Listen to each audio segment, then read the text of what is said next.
Welcome to the INFOWARS Nightly News. I'm David Knight, and it's May 8th, 2014. Here are our top stories. Tonight, Rand Paul strikes back against drones targeting Americans. Then, control freaks in Michigan begin their ban on animals in the backyard. And how sheriffs plan to turn a house of worship into a den of snitches. That's next on the INFOWARS Nightly News. The money changers, the manipulators of society, they're the real enemy, they're the plague. And Christ beat them with a whip and overturned their tables. Well, a Senate confirmation hearing may shed light on the legal arguments for killing U.S. citizens with drones. In an article from Steve Watson today, he points out that Rand Paul is going to be joined by Senator Grassley in a fight to release memos justifying drone strikes on U.S. citizens. Now, those memos are secret memos. Do you think that we really want a judge who thinks it's all right to kill American citizens without a trial? And why can't we see these memos? Why aren't they being made public? Well, they may be made public because of this confirmation hearing for David Barron. Now, he was someone who argued on behalf of the Department of Justice in favor of assassinating American citizens abroad using drones. Now, Chuck Grassley, who is a ranking Republican on the Senate Judiciary Committee, said that they know that he's author of at least one of these. He may have written 9 others.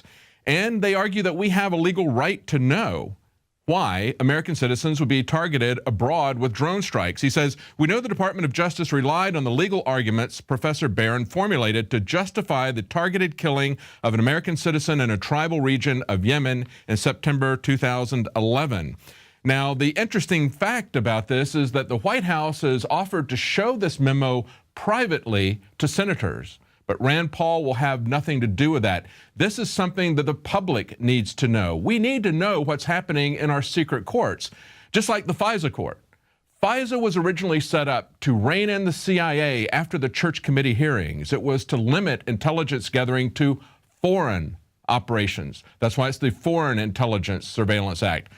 What happened is that court, which was supposed to oversee that, has now become a secret star chamber itself, where there is no adversarial hearing, only one judge, no jury, not even multiple judges, and only the government's side is being heard. And they're saying that these decisions are having the effect of modifying our body of law, just as if they were modifying or amending the Constitution. That has to stop. But this is the arrogance of the government, that we cannot even see the legal arguments that they use to try to justify their killing of Americans abroad. Now, how much worse can it get? Well, when government sees itself as God, I imagine they want to put themselves in churches so they can be worshiped.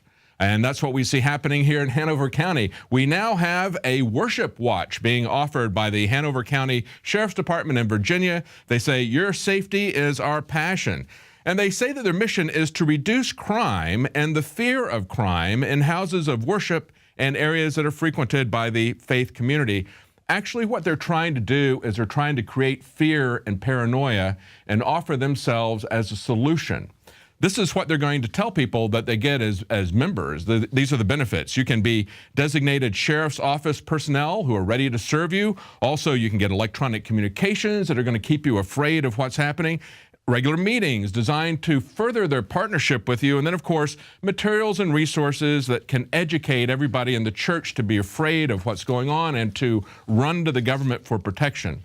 Now, Chuck Baldwin has talked about this. He's talked about the 501c3 churches who essentially have become corporations and how they're being used by the government to spy, to manipulate the public in many cases. As he points out, in reality, the American church today, on the whole, is not even a church. It's a government corporation whose loyalty is offered first to Caesar, not to Christ, whose message is first politically correct before it is biblically correct. That's Chuck Baldwin reporting on that. Now, as we see that we're heading down the same path as other totalitarian governments like China, where they have a corporate church that is a very useful instrument for them, where they can control people, we see that the vital church, as Christians come under persecution, is going to be the local home church. So what do? Well, another county in Virginia, this one is the county of Fairfax, Virginia. The American Center for Law and Justice pointed out that the Fairfax County Board of Supervisors is trying to create an ordinance that will limit the right to assemble And of course, that's going to have a big impact on home Bible studies.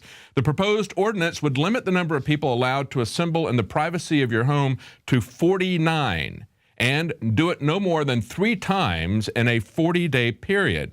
Now, at a staff meeting that Jay Sekulow attended, he said that they admitted that they had noise and parking ordinances that they could enforce if it becomes a problem, but that they need something to control the number of people there. And he pointed out to them at the time that the Supreme Court has specifically said that it would be a violation of the Constitution to have an ordinance that would make criminal the exercise of the right of assembly simply because its exercise could be annoying to some people.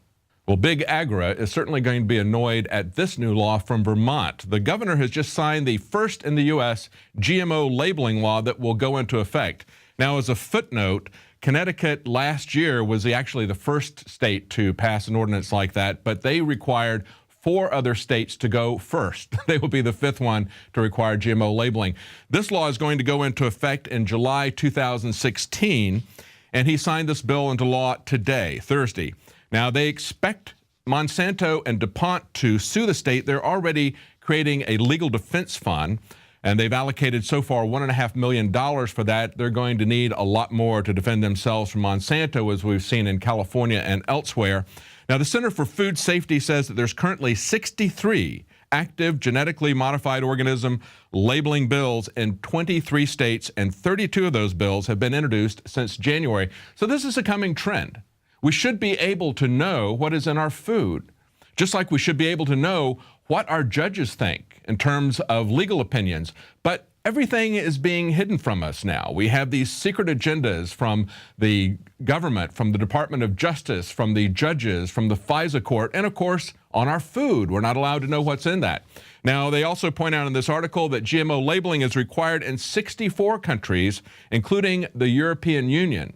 Now, that would be labeling. I'm sure they can import food in there. There are bans on the growing of GMO crops in Europe as well. Now, listen to this quote from Consumer Reports Food and Safety Sustainability Center. They say companies shouldn't be able to do an end run by slapping a natural label on a product that contains GMOs. But unfortunately, they're allowed to do so today. And that's the very point. They're not natural foods, and yet they can portray it that way, as even as an organic food, because they don't have a pesticide sprayed on it. That's right. The pesticide is in it. Now, we see this struggle going on with the big agricultural companies.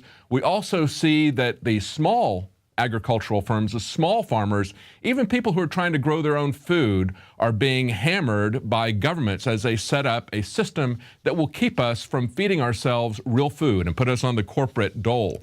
This is a story from Christina Sarich, PrisonPlanet.com. The right to farm is being stripped from citizens. Michigan can now ban animals in backyards. She says Michigan has ruled that local governments can now ban any animal they desire from a small family farm. That's backyards and small acreage. Well, small acreage can include, as one of these pointed out, 80 acres. Most people would not consider that to be small if you live in the city or in the suburbs, but they can ban chickens, they can ban beekeeping, goat herding, and many other things. Stay with us. Right after the break, we've got an update on what's going on in Albuquerque, New Mexico. If you remember earlier in the week, the people there tried to arrest the police chief because they're upset with the way they're being treated. Stay tuned.